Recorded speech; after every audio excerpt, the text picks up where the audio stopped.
Hello everyone, আশা করি সবাই ভালো আছেন। Welcome back to my channel wonder of creativity. আজকে নিরামিষ একটি রেসিপি শেয়ার করছি, ভেন্ডি আলু পোস্ত। রেসিপিটা দেখতে থাকুন।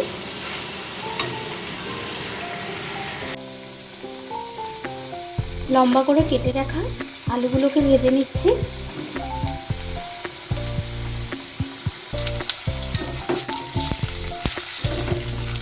আলুটা লাল করে ভেজে নিচ্ছি। আলু ভাজার মধ্যে নুন দিয়ে দিচ্ছি।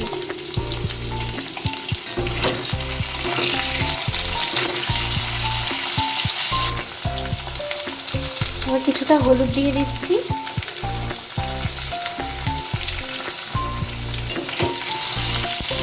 হলুদ দিয়ে আরও কিছুক্ষণ লাল করে ভেজে নেওয়ার পর আলুগুলো তুলে রাখছি।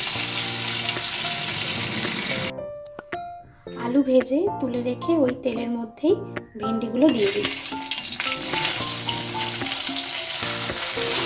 ভেন্ডিগুলো ভালো করে ধুয়ে কিছুক্ষণ জল ঝরিয়ে রেখে দুদিক কেটে দু অর্ধেক করে নিচ্ছি। ভেন্ডিটাও ভালো করে ভেজে নিচ্ছি। দিয়ে দিচ্ছি নুন,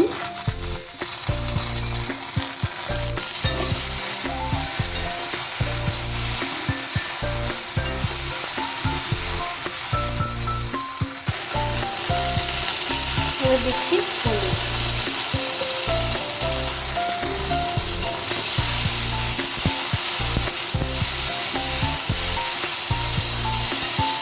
হলুদ দিয়ে ভেজে নিয়ে ভেন্ডিগুলো তুলে রাখছি।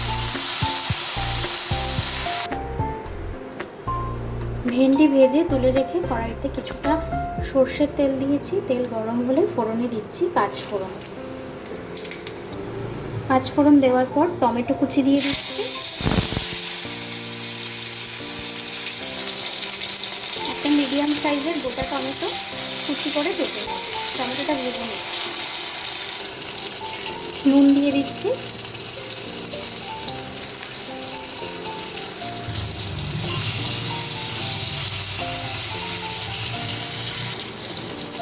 এবার দিয়ে দিচ্ছি হলুদ।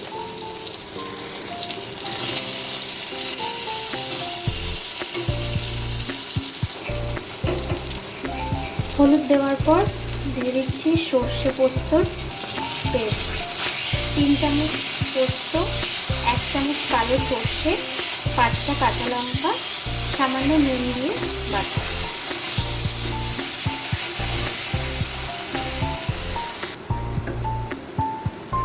মশলার বাটি ধোয়া জলটা দিয়ে দিচ্ছি।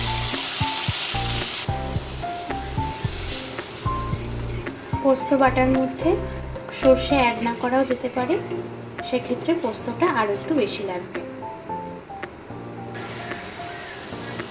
সামান্য শুকনো লঙ্কার গুঁড়ো দিচ্ছি।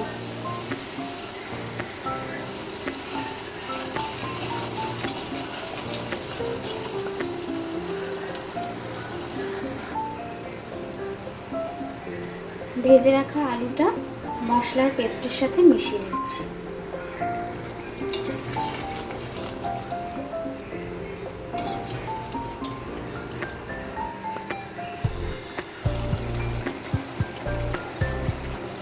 আলু দিয়ে মশলাটা কিছুক্ষণ মিশিয়ে নেওয়ার পর ভেজে রাখা ভেন্ডিগুলো দিয়ে দিচ্ছি।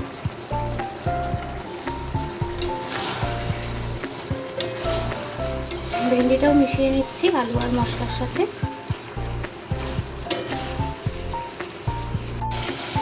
1 মিনিট মতন মিশিয়ে নেওয়ার পর ভেন্ডি আর আলুটা সিদ্ধ হওয়ার জন্য পরিমাণ মতন জল দিয়ে দিচ্ছি। এবার গ্যাসের ফ্লেমটা মিডিয়ামে রেখে ঢাকা দিয়ে রান্না করে নিচ্ছি। 7 থেকে 8 মিনিট ঢাকা দিয়ে রান্না করে নেওয়ার পর ভেন্ডি আর আলুটা প্রপারলি সিদ্ধ হয়ে গেলে গ্যাসের ফ্লেমটা অফ করে দেব। কিছুক্ষণ স্ট্যান্ডিং টাইমে রেখে একটা পাত্রে ঢেলে নিচ্ছি। কেমন লাগলো আজকের এই রেসিপিটি কমেন্টসে জানাবেন। ভালো লাগলে একটা লাইক করে সবার সাথে শেয়ার করে দেবেন। আর চ্যানেলটা সাবস্ক্রাইব করে দেবেন। সবাই ভালো থাকবেন, সুস্থ থাকবেন।